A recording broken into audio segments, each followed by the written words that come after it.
Adam, you're watching, you're trying to pick out what's happening. There's loads happening. What is happening here is Tadej Pogacar's coming good on his promise. He's set Tim Wellens to work. He's on the wheel and not many can follow now. Sepp Kuss can. Ben Healy just in that second group getting caught out.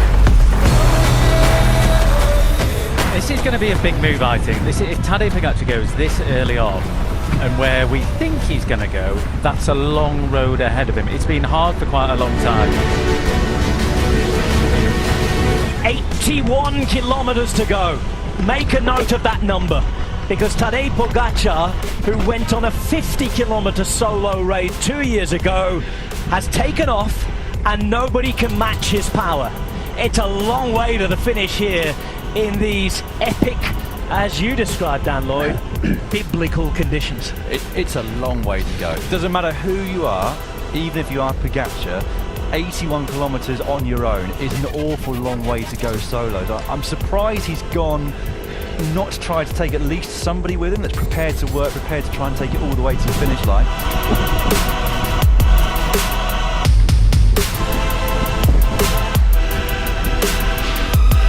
Told us he'd attack here, and that's exactly what he's done.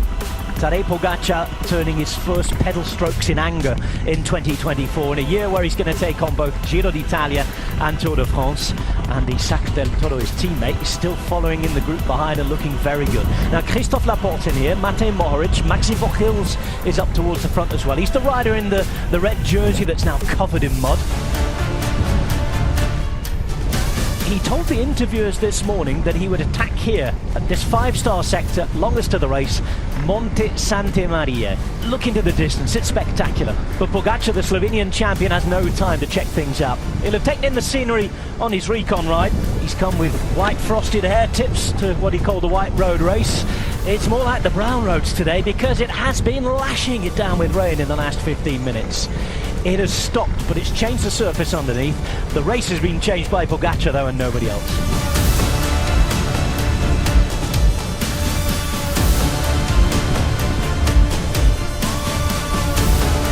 Tadej Pogacar, in the space of 3 to 4 kilometers since his attack, has taken a minute now on the chasing group.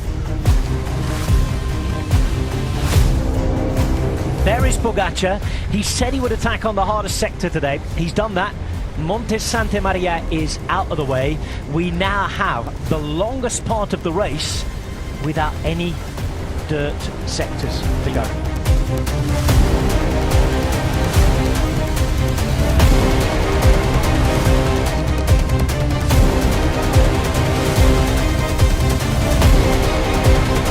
Tadej Pogacar has 2 minutes on the chasing group, 1 minute 30 on Maxi Vochils.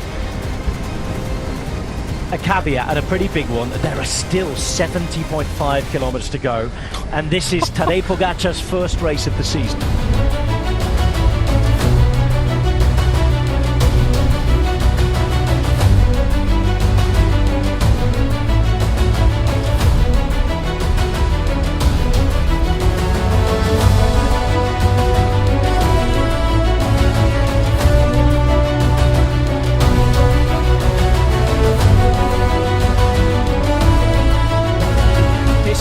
Point in the race, because this is where, in the history of Strade Bianche, for the first time in years, things change.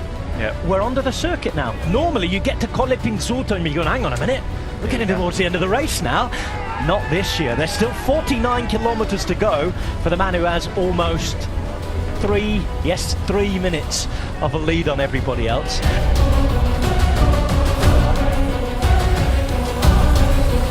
And this is Pogacar. He's enjoying himself. He can afford to do this. He's got 3.5 minutes as he's on Le Tolfo.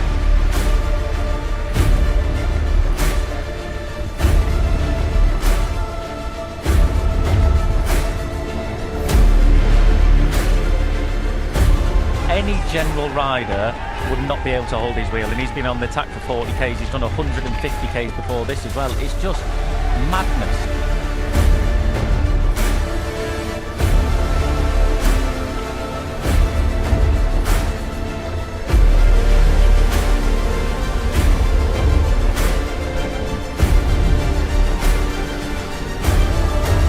All that attack exactly what's going on behind the gaps growing and that tactical play that you talked about was playing out. Tadej Pogačar was riding sector 13. He's off it now. He had just 2 sectors to go and 22.2 kilometers remain.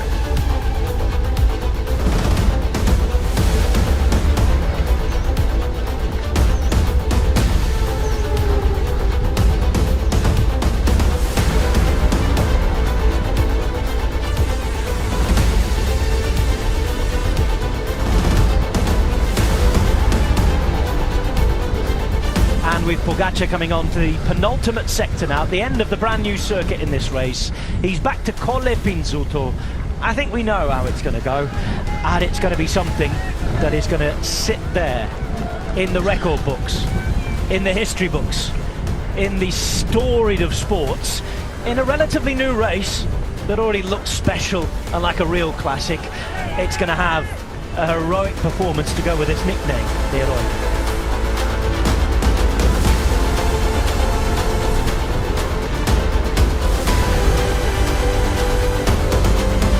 Here he is, he's approaching the final sector.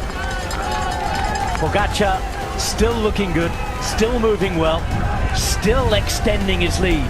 It ticks on to 5 minutes, 5 long minutes over the main chasing group, as Tadej Pogačar takes on the Tolfe for the second and final time of this adjusted Strade Bianche route. They've come to see their hero. They're here for the great entertainer, and entertain them he has done. For almost half of this ride, it's been a solo ride. Pogačar's there, and every little bit of noise here is for him. It's over here that the road becomes smoother. The gravel is gone. 71 kilometers of it tamed by this man.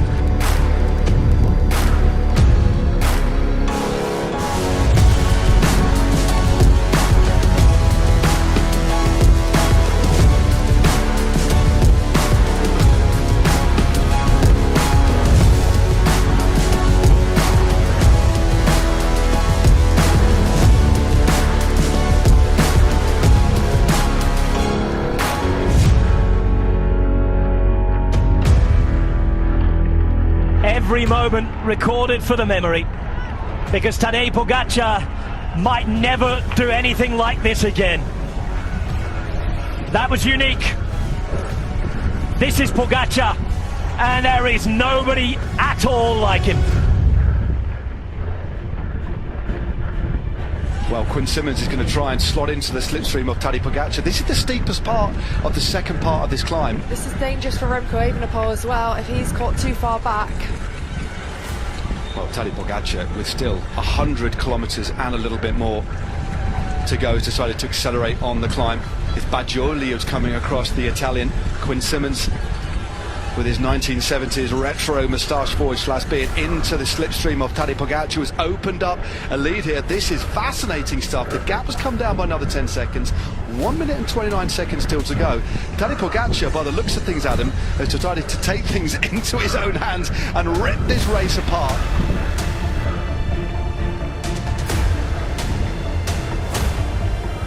This is what, and that's into a slight headwind. He's just looked around. Baggioli cannot cope anymore with just the ridiculous ferocity of the tempo that this man has set race after race en route to carving himself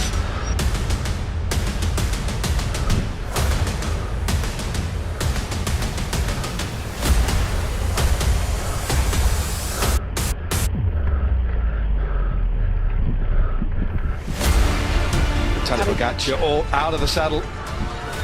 This is his first initial punch. Vermaak straight into his slipstream.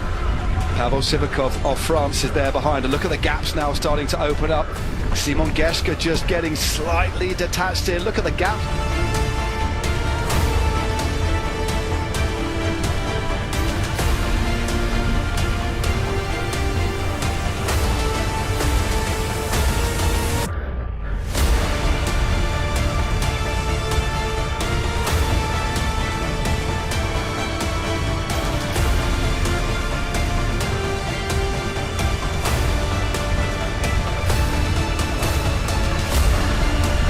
your eyes on this, because Sivakov is starting to struggle, and Tadej Pogacar following the motorbike. He's riding like a motorbike. A first Giro Tour double in over a quarter of a century, a monument in Liège, and this could be the moment he puts that little bit of acceleration in and rides away, yes, with 51.5 kilometres to go, alone now, perhaps to the world title. Let's see. Tadej Pogacar, the modern sports all-round wizard. He stunned us all at the start of the season, attacking with 80 kilometres to go in Italy. He's bettered even that here. Attacking from 100 kilometres from the finish. And no wonder he's emotional. No wonder he's believed. Because he had to believe. It's Pog's world in professional cycling at the moment. And these are Pog's worlds. Tadej Pogacar and the rainbow jersey. The perfect fit. 100 kilometres. 24.2 kilometres from home, and stepping up and out of the saddle, Micah. It's down to him now. And there it is. Novak did a fantastic job. He pulls to the side of the road, the Slovenian champion. Comes to the world, and look at the effect of this. Micah just stamping on the pedals, and Pogacar's absolutely rock solid and with him, and the gaps are opening up already, Brian. This is significant. This is your move. And here we go. Pogacar's going now. He's going to fly the coop. Pogacar, 2 bike lengths, 3 bike lengths. It'll be 4 in a moment. Jorgensen staying with him, and just looking a little bit further back to see anybody else who's got the will. It's Alaphilippe who's trying to rock and roll with it, but Pogacar has flown, and this is further away than I thought. He takes it on this major peak, and he now wants to own the day, and by a significant margin.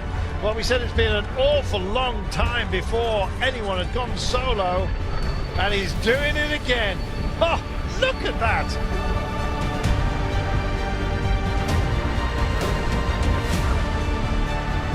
A country mile, and indeed separation, almost galaxies apart it seems.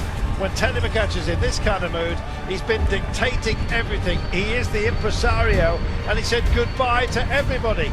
He called for Ralph Micah to do the last job for him, and then he said to himself, if you want a job, do it properly, do it on your own. And that is what's happened.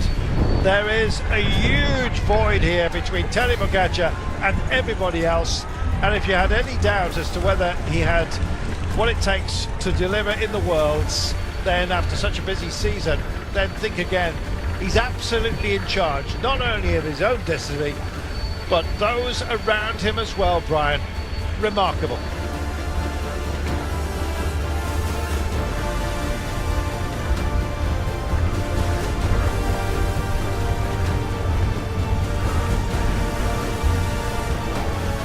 We had to wait an awful long time, but it's happened again.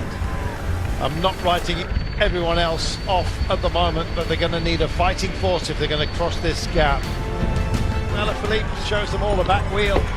He rested up, maybe just regathered himself, and now he's pouring it all on. But we've seen this before, Brian. Sometimes he runs out of resources, sometimes back in the past this has produced just a little bit of magic. Well, I'm not quite sure whether he's still what it takes to deliver this kind of punch. Certainly a knockout punch to Tadej Pogacar seems beyond his resources. Let's wait and see. Spanish champion just bridging up. Their problem is that it's Tadej Pogacar who's up the roads, and catching Pogacar is not an easy task. Time trial mode for him, 37 seconds, I think unbridgeable, Brian. Yeah, it looks like it, and you know, it looks so easy. They're knocking lumps out of each other behind, throw by throw, and he's just glancing around. Where are you? I've got 38 seconds. Going on to the last lap.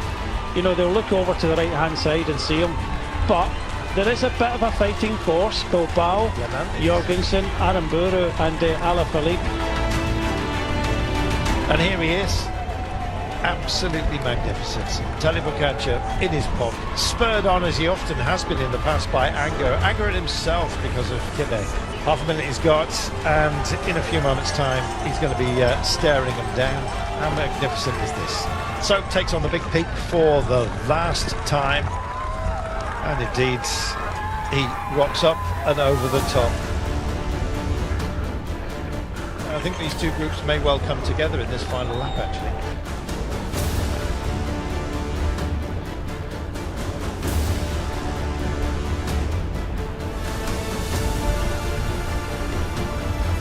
Look at that, tempoing beautifully, but you can see the effort as well, the way the elbows are just starting to swan wing here, Brian. Yes, indeed. Bilbao did look steady. Aaron Baru was slightly tiring. I did say at the top of the hill 45 to 50 seconds.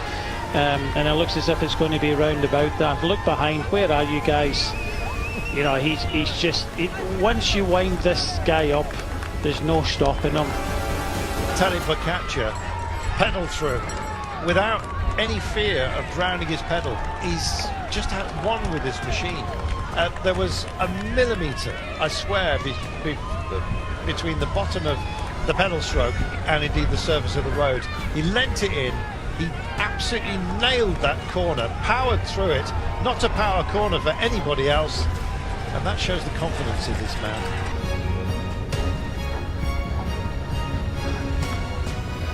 This man shines brightly all the time. It feels like his era now, Brian. It's hard to declare that with so many great riders, of course, and great rivals. Jonas Vingegaard, of course, Primož Roglic, but boy, oh boy, he's separating himself from everybody, isn't he?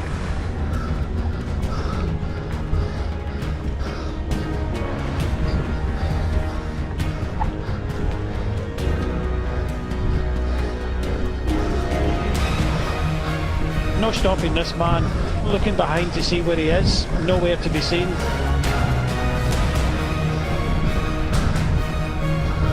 $1,700 metres to go. You know what? He's going to be looking into the eyes of Pello Bilbao. I don't think anyone else is going to be down on the hairpin before he gets there. How fabulous is this? There's the Flamme Rouge, just about to be taken by Tadej Pogačar. Tadej Pogačar has won here in Montreal, and for goodness sake, when does the winning stop? We just don't know. Here is Tadej Pogačar.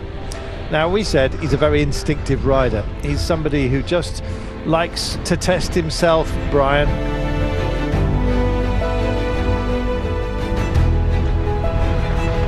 At the front, UE Team Emirates doing a job at the moment, setting a tempo, and this is for Tadej Pogačar. It's either Pogačar or indeed Marc Soler himself. Let's have a look further down. No, that's Almeida in second place. It is Pogačar. Yeah, Pogačar's exactly. on his own. He's got unbelievable power from Tadej Pogačar. He wants to own this race emphatically, quite clearly. And he has absolutely strode away from absolutely everybody. This is his game, and everyone else is here by invitation only, it seems. Tadej Pogačar is in charge, he's in the lead, and by an enormous margin. And don't be surprised if he only goes and wins it again tomorrow. Fabulous effort by this man.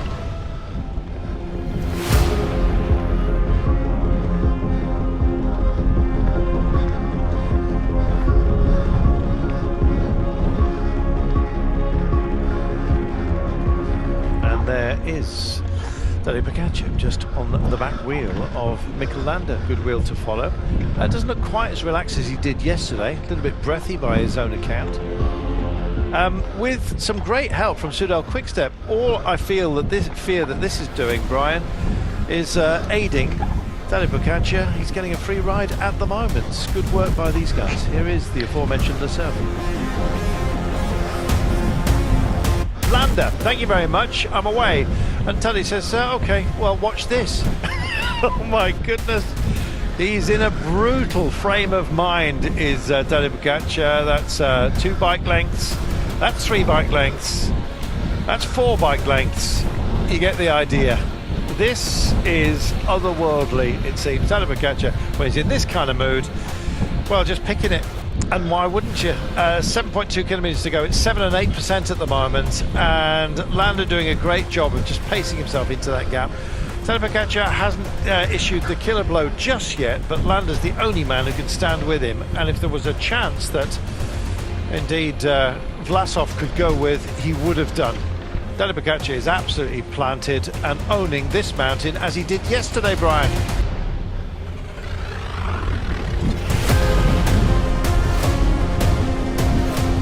Tadej Pogačar, with 5 kilometres to go, he looks very calm and collected, Brian. That's lethal. He does. No real surprise, to be honest with you. It was just a case of, you know, when he was going to go, and it was Landa that instigated it. I think he would have waited a little bit longer. He didn't have to go. He could have waited a little bit. It does get harder, as you say, the further you get up this climb. But every pedal stroke is just eking out another second here and there. And this is Landa, absolutely on form. This is fantastic news, not only for him, but also to the likes of Evenepoel, who's going to be looking after deeper into this season. He's bouncing beautifully. Take the pressure off Mikel Landa, and he does this kind of thing. It's wonderful, Brian.